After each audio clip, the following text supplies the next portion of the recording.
Well, finally us drivers can breathe a sigh of relief. Let's begin.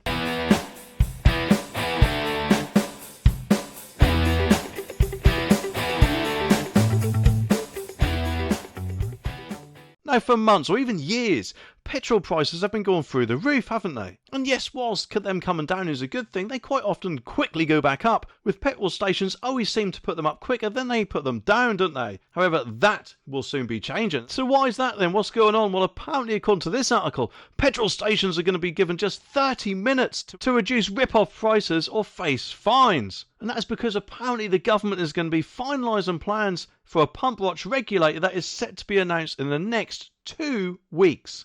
And then they will be doing that to the petrol stations, hopefully. And according to The Sun, shameless plug for you there, the regulator would aim to address profiteering among supermarkets and petrol stations. It will use real-time data to monitor the price of petrol and diesel prices to ensure drivers are getting the fairest prices, which is about time, really, isn't it? I mean, we've been with petrol vehicles or cars or whatever for about 100 years now, so it's only fair that there's some sort of regulator behind it now, finally. And hopefully all those greedy petrol stations who, let's just say, do their own bit of profiteering as they pocket thousands of pounds, presumably, hopefully they're now going to be pooping their pants, because it also says here that forecourts not complying with pricing rules would face fines, although the exact amount apparently is yet to be announced. Hopefully that will be a massive amount, because if they have quite large profits as it is, what reason would it give them to, let's just say, stick with the rules? There is just one thing, though. It does make me wonder if, let's just say, a petrol station does get a fine, what's to stop them presumably from raising their prices either 1 or 2p above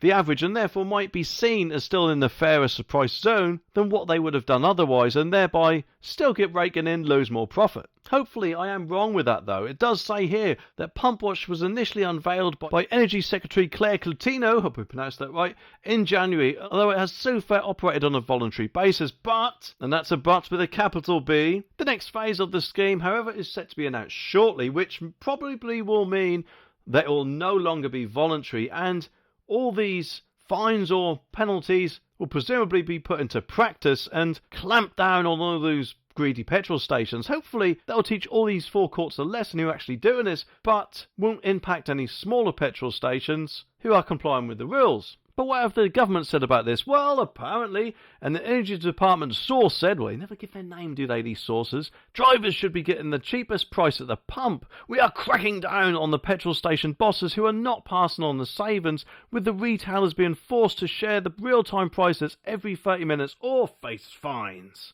But thinking about it, if they have to update their prices every 30 minutes, could that also mean they could go up as well as down? Kind of like, if you think about it, electric or gas prices depend on if you're on a smart meter with an option to have it update every 30 or so minutes. Octopus, I think, might do one of those tariffs. I think they call it the tracker tariff. I'm not 100% sure, but maybe, just maybe, it just makes me wonder if this is, or could be, easing us into that way of thinking, and therefore a lot more of us will sign up to not only smart meters, but also to have our electricity and gas prices update every 30 or so minutes. Because if we start doing that with petrol and diesel, which quite a lot of people use, then surely it's only a matter of time before they think, well, this is quite good. I quite like seeing how much petrol is now. I wonder if I can do that with my electricity or gas prices as well.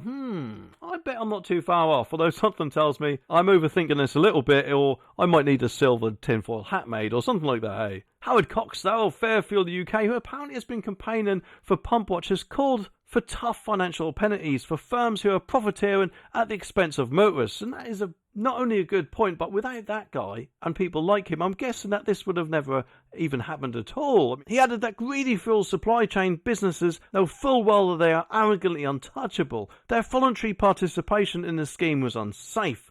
The Pump Watch website will update every 30 minutes, and it aims to increase competition among petrol stations up and down the country.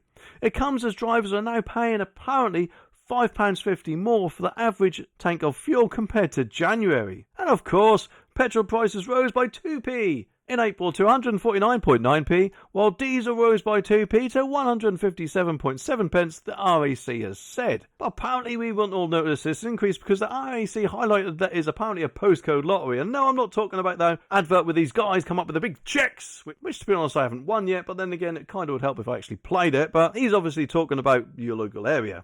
The increase, though, has apparently been largely blamed on a conflict in the Middle East, increasing the price of crude oil as well as the pound weakening against the dollar. So whilst at the minute I guess they kind of got us over a barrel, those days will hopefully be numbered.